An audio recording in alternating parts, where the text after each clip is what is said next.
First off, a lot of high-earning individuals resort to real estate. This is assets that sometimes I've seen it where hundreds of thousands of dollars in deductions, right? So they get into real estate because of the assets and cash flows, great investment, but the reason specifically why short-term rentals, there's something called passive activity loss limitations. Essentially, back in the day, you had these really rich people who would just go take a doctor, they just go buy a piece of real estate. They could just take the real estate losses against their income. And so it created a really big problem back in the day. So Congress stepped in, put in these passive activity loss limitations. Essentially, what they said is that you can no longer just take a passive activity, and they said that real estate is like one of the main activities. Passive activities are any business or trade in which you do not materially participate, or it's a rental activity, right? Rental activities automatically default to passive. So they said that you can no longer take your passive rental losses and offset your W-2 income. Well, as they made this rule, they had a few special carve-outs to like what is an actual rental activity, right? So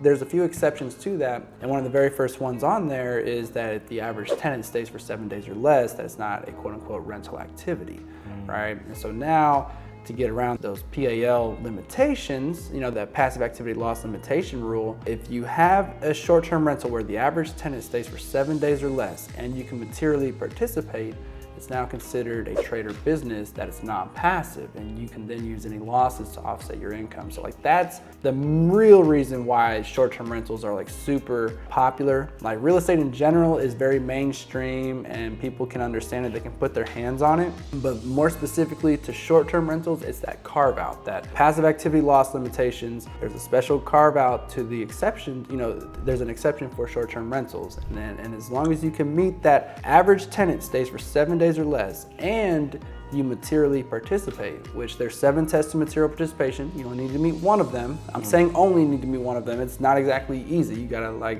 manage the property. If you have a property manager, that's going to count out most of your hours, right? So you do need to self-manage. You need to be actively involved. And if you meet these certain requirements, of course, you need to document. That's one of the biggest things that helps people. If they're ever audited, the documentation really helps substantiate your claim, right? So that's the biggest thing with short-term rentals.